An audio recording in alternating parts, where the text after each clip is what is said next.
McDill families. I'm Mrs. Berquist. I am currently the Dean of Students at McDill Elementary.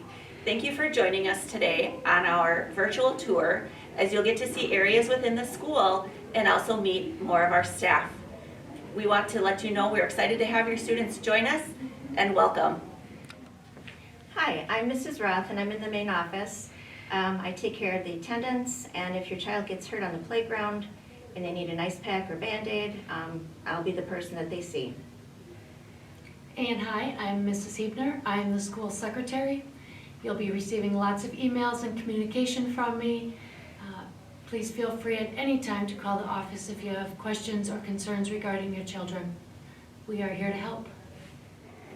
Hi, my name is Mrs. Bolton. I'm one of the kindergarten teachers here at McDill Elementary School.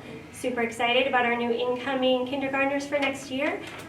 My job today is to share with you kind of a typical day in kindergarten. We are super fortunate here at McDill. We have a play-based K-1, which means we kind of focus our teaching on teaching our academics and skills through more hands-on learning activities and play.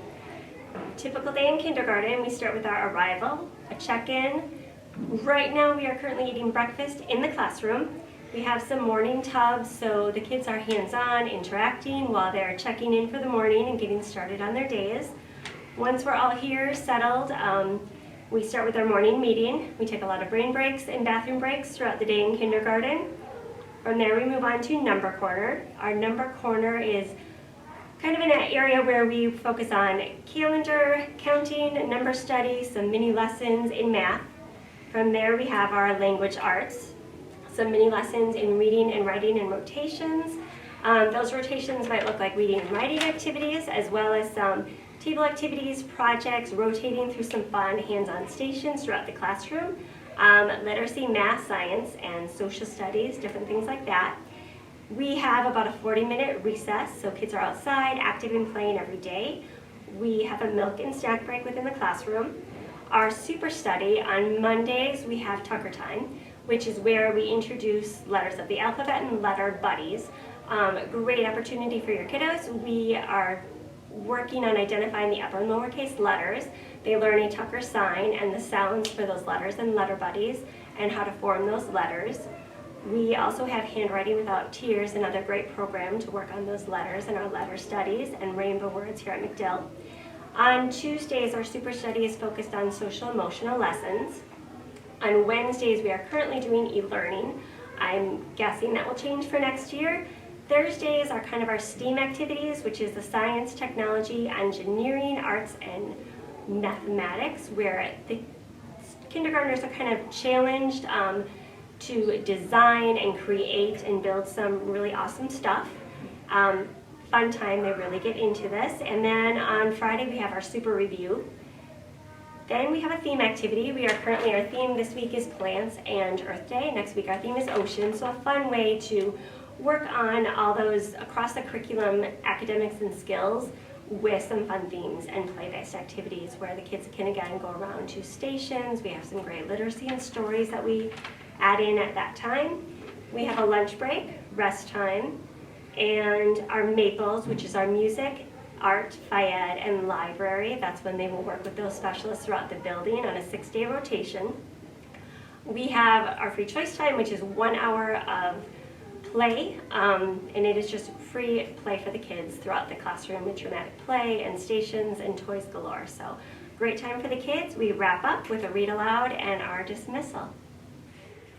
Hi, I'm Sarah Fisher, and I am one of the kindergarten teachers here at McDill School. I'm here to talk to you today about your child's transition to kindergarten. We all know how important it is that your child transitions smoothly and is confident in their transition.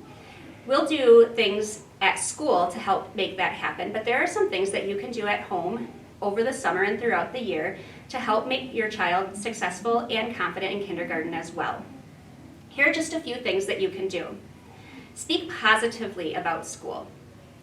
Your attitude about school is reflected in your child, so speak positively, be encouraging, and just communicate with the teacher throughout the year. If your child is having some anxiety about school, don't ignore it, talk about it, but let them know all of the positive things about school as well. All of these things will let your child know that you think school is important. You can also help your child by encouraging them to do things independently. Things like getting dressed, including zippers, working on shoe tying, opening things for lunch or for breakfast. These are all things that people will be here to help them with, but encourage them to try first. Give them the opportunity to practice. Along those same lines, you can give them the opportunity to practice your alphabet knowledge, number knowledge, and fine motor skills. Give them experiences that allow them to count and just point out letters and numbers in their environment. And finally, social skills, obviously a very important part of school. Help your child by allowing them opportunity to practice their social skills and those social negotiations that happen with other children. For the most part, those are all things that we will practice at school, but those are also things that you can do to help your child build confidence and be successful in their transition. We can't wait to see your child in the fall. Hi, I'm Corey Rohde, one of the kindergarten teachers here at McDill, and today I'll be telling you a little bit about some of the things on our supply list.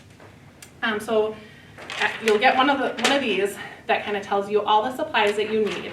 And some of them you'll notice might specify a brand like Crayola or Ziploc bags or things like that.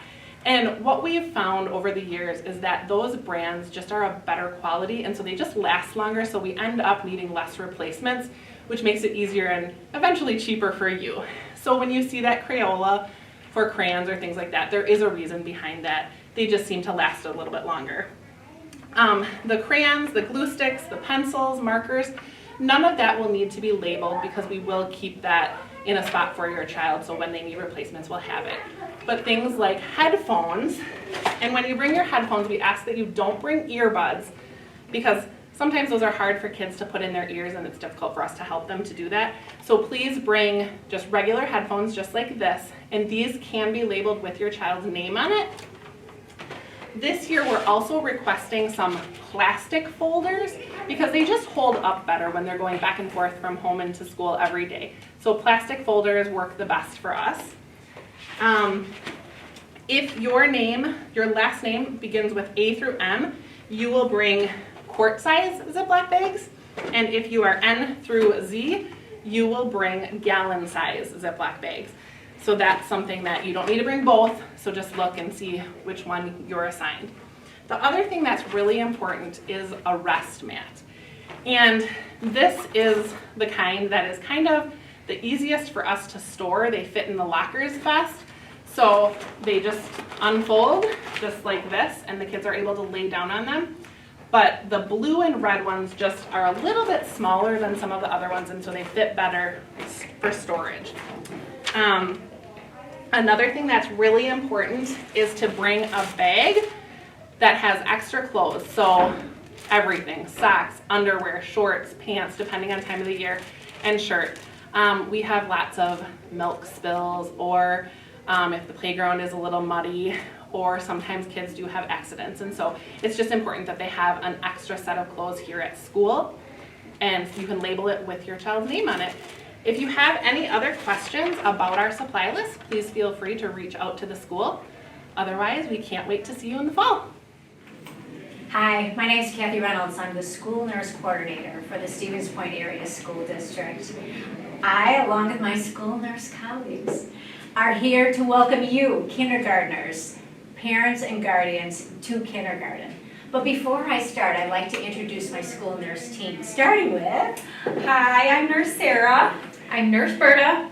I'm Julie. I'm Nurse Julie. All of us are here again to welcome you to kindergarten. Parents, whether this is your first child coming to kindergarten or if it's your last child coming to kindergarten, every child experiences kindergarten differently. So we're here today just to provide you with some brief reminders and some recommendations that we hope will help your child have a happy and healthy kindergarten experience. Sarah, how often will the school nurse be at elementary school? Good question. So our school nurse team goes all over the district, and from elementary standpoint, our nurses are there for a few hours on about 2 days a week. So who is there, Berta, to provide for student health care when the nurse isn't there? We understand that your children's health is important to you, and it's very important to us as well. So the office staff in the schools is trained by us to take care of your children for any first aid needs and to pass out medications to them as needed throughout the school day. Nurse Julie, who is available to care? Nurse Julie, is there a place where children can lie down if they're not feeling well? So each school usually has about one cot for students. That doesn't allow a whole ton of students to be in there at one time. However, if your student is injured or ill, we will contact the parents to come and get them for the day. We expect you to respond as soon as possible, but we understand that you're busy throughout the day as well. However, the health room is not set up to be an all-day recuperation place for these students. So Kathy, what happens if a parent is unable to come pick up their student? Well, parents, if you're not available, the school secretary will look at who you've listed as responsible people that you've given permission to pick up your child. So it's really important that that contact information be correct and up to date. And just remember that if Grandma Kathy's on the contact list, you better let Grandma Kathy know. Surprises are not a good thing. And Sarah, what about children with health conditions? Yes, so parents, if your student has a health condition that could limit their ability to learn or be in school, we want you to let your student's school know. Let the office know, and the office will reach out to the school nurse, and then we will in turn reach out back to you to find out more information about that health condition, whether it's seizures, diabetes, asthma, allergies, vision or hearing deficit, those types of things. So we will be reaching out to you after you notify the school of that condition. Berta, what about children that need medications at school? According to the district policy, it's the preference that the medications be given at home prior to the child coming to school. However, we understand that that's not always possible. So if prescription or over-the-counter medications need to be taken at school, we have forms that need to be completed and brought in with that medication to school. Those forms are available on the school district website as well as in the office at each and every school. Nurse Julie, what immunizations are required? So the Wisconsin student immunization law requires students to have a minimum number of doses of each vaccine. We would have you talk to your healthcare provider to see, or the local health department to see what vaccines that your student needs to either receive or if they're up to date. We do recommend that your student receives any of these vaccines prior to the first day of school. The summer is actually a really good time for students to go see their provider to do any sort of checkup, whether that's vision, hearing, dental work, just to address any issues prior to the start of the school year. Nurse Sarah, what other tips are helpful before children start kindergarten? A couple weeks prior to school starting in the fall, it'd be great and really helpful to get your child on a bedtime routine, setting them up for at a certain time each evening to kind of wind down and go to bed. This can really help them be prepared for those long work days at school in the coming months. So that's really important because they need that energy to learn and play while they're at school. So sleep is of the utmost importance. Julie, how important is breakfast before children start each school day? So I understand that not everyone is going to eat a hearty breakfast each morning. However, it's so important for these kiddos to get some nutrition in the morning, whether that's at school or at home. This will help them also be able to engage in the workday and the play day. So again, whether it's at school or home, please just make sure that your kiddo is getting something to eat before they go to school. Nurse Berta, how can parents help their child transition to kindergarten? We understand that this is a milestone event for both children and parents, and it can be both exciting and scary at the same time. So parents, your positivity will help your child better impact how they transition and their attendance. So your positivity about kindergarten is being a place for your kids to make friends, learn about new things, and they get to play. So encouraging those aspects of kindergarten for your child to make the transition easier is very helpful. Nurse Kathy, is there anything else that you'd like to share? I think that you've all shared all the most important information, except for two last things. Have a great summer. See you next We can't wait to meet you. Incoming families are encouraged to complete a free and reduced price meal application. Students who qualify for free or reduced priced meals also qualify for fee waivers, as well as free milk during milk break for kindergarten through 5th grade. Your meal status is effective for the school year and for the first 30 operating days of the following school year. Current school year applications must be completed annually. Applications are usually available by the first week of August and can be completed online through Skyward Family Access by selecting your student, click Food Service, click Applications. Be sure to click Submit once you have entered all the required information. Paper applications can be obtained from your school office. Applications can also be downloaded and printed by going to the district website. Click on Departments, Food Service, Free Reduced Meal Information. Only one application should be filled out per household. Families who qualify for free or reduced price meals through direct certification will receive a letter from us and do not need to do anything further unless there is a problem with your letter, such as missing students that live in your household. If there is an issue with your direct certification letter, please contact the food service office as soon as possible so we can review your account. If your application is denied, you can reapply at any time within the school year if you have a decrease in income or an increase in household members. The Stevens Point School District receives funds that are based on the number of students who receive free and reduced price school meals through the application or direct certification process. We encourage all families to apply for free and reduced price meals. If you have any questions regarding free and reduced price school meals, please email foodservices@pointschools.net or call 715-345-5435.